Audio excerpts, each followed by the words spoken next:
So I don't know if you've ever heard Moe's Little Robot poem, but if you haven't, listen to this. I have a little robot that goes around with me. I tell it what I'm thinking.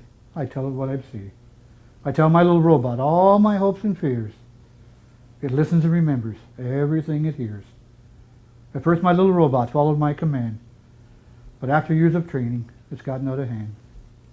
It doesn't care what's right or wrong, or what is false or true, but no matter what I try now, it tells me what to do.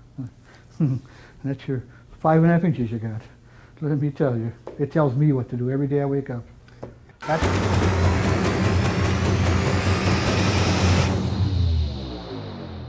So yes, just like Moe discussed in his My Little Robot poem, that all of us are basically programmed. Now what I mean by that is that inside our brains, we have programmed a motion that when we swing a golf club, our brains run the program, and that's what we use to strike a golf ball. Now that should kind of scare maybe some of you, but today's conversation needs to be about what the program is, how we build a better program, and how we can best use our time when we practice. So let's talk about this whole idea of programming. Now, if you want more information about how the brain learns and how you build talent, I think it's a really good idea to read Dan Coyle's book, The Talent Code. Dan and I have done some work together, and Dan is a expert at this stuff, but that book is very enlightening on how things are happening inside of our brains. But first things first, and I want to tell you what Moe told me one time when we were practicing. I asked him why at address his legs were so straight. So you see Moe set up to a golf ball and his legs are straight out like this and his arms are straight out. And I said, Moe, why are your legs so straight? And he says to me, what's straighter than straight? Interesting comment in the sense that what he was really saying was, Todd, if you straighten your legs, how can you mess that up? How can you make that mistake? So what Moe was trying to tell me was, look, we got to do a couple of things here. We have to program our brain, number one, so that it gives us what we want when we run the program. And number two, we need to put ourselves in give ourselves our best chance, was another thing he said to me, give yourself a chance. We need to give ourselves our best chance to run our best program.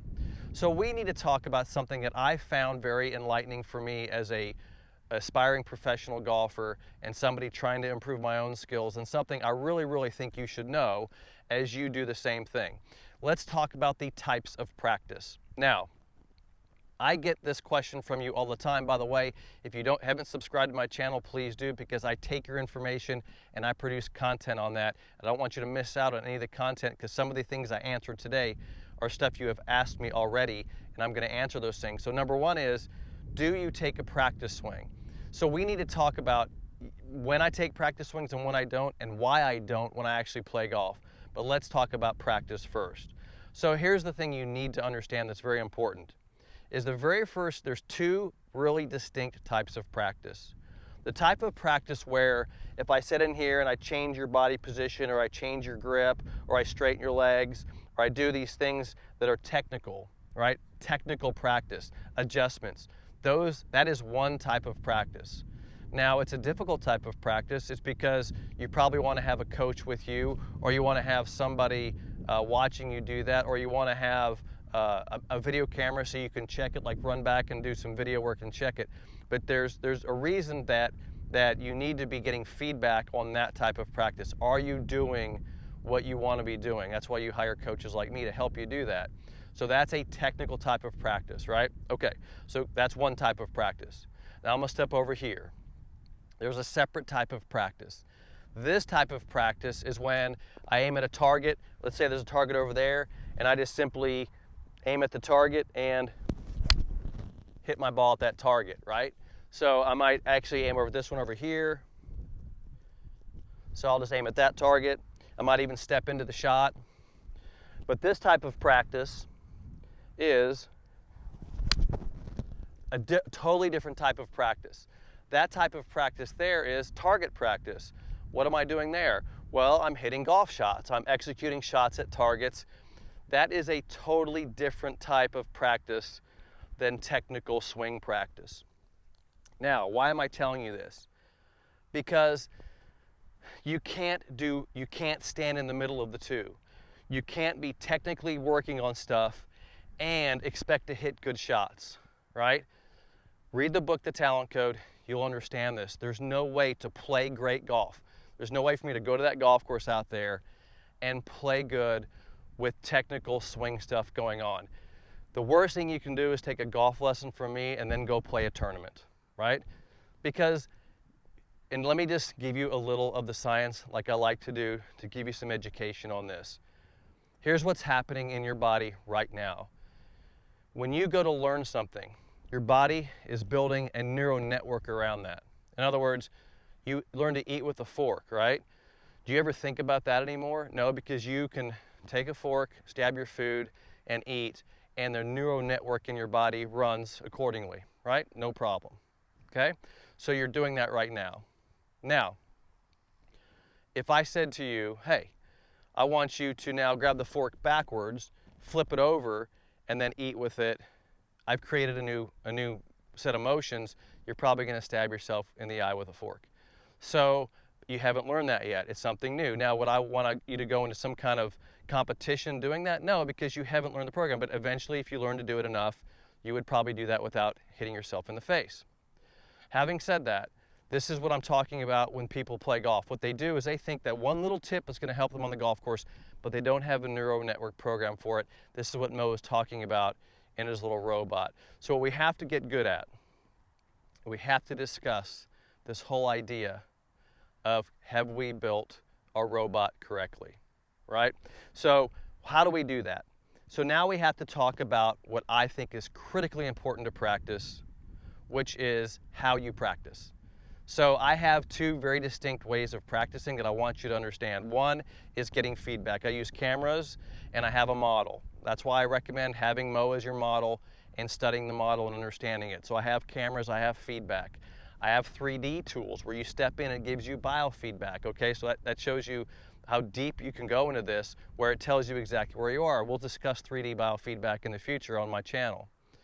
The other thing that I do when I practice is I make sure that I always have a great address position. So today, I'm gonna discuss with you the 3 basic elements that I look for based on what Mo was talking to me about. What can I identify to make sure that I'm hitting my positions and I'm practicing correctly? All right, the first thing is this. I want to make sure that my address position is always perfect. That's a mandatory thing.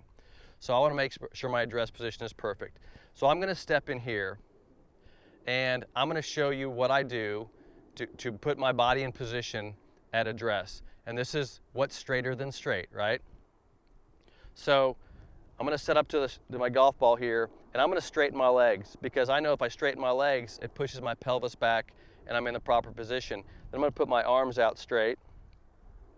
So now and I tilt forward. So now I have locked my body in to a position where I can go to the same spot every time. I call it locking my body in. So my recommendation for you is to master certain positions of the swing, obviously mastering the address position, and then practicing this address position as a technical thing till you get this to where you can address the ball perfectly every time, and I don't think about that anymore, right? I don't have to think about my address. I get in there, I just feel that position. So one of the parts of practice is, how do you learn to do that in a consistent way where you don't make any mistakes?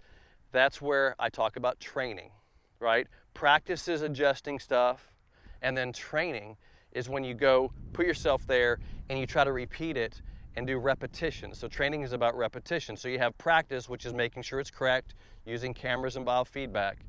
And then you have training, which is then making sure you're repeating it over and over again so it reprograms the brain, okay? So here's what your lesson is for today.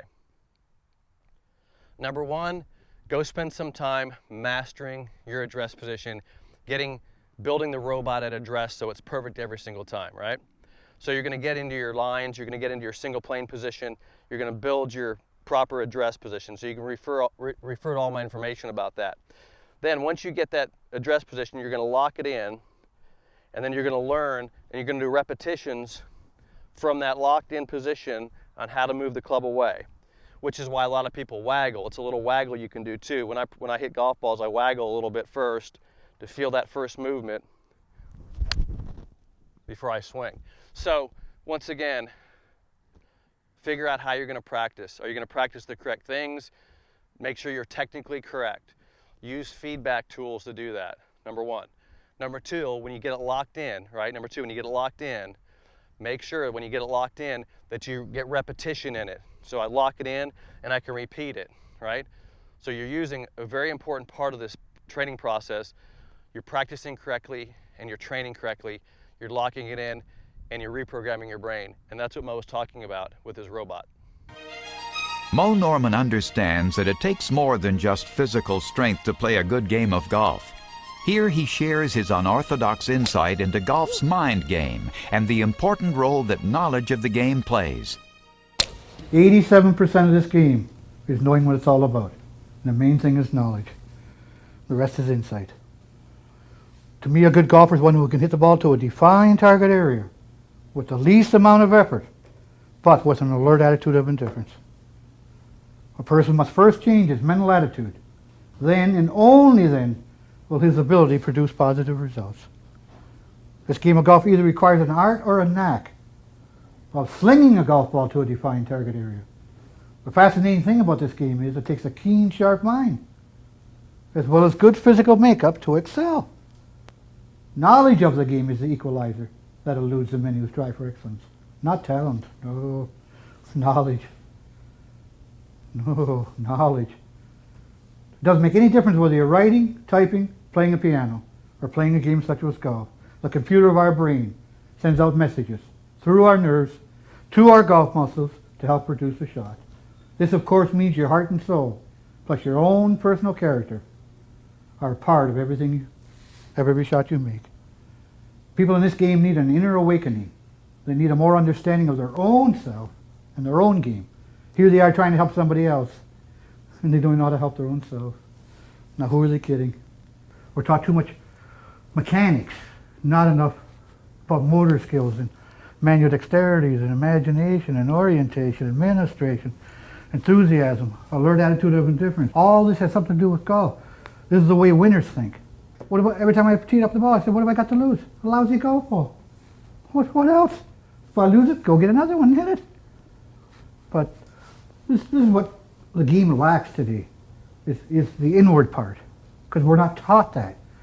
I'm from Canada, and we've never had a school yet in my 50 years of playing, or anybody come up there and talk about how to win, how to be yourself, how to believe in yourself. It's always this goddamn hope and fear, and it just drives me nuts. That's all people live with, because people don't use more than 3% of their mind. And what a terrible thing to waste between those ears, I'll tell you. That 5.5 inches you got right between those ears.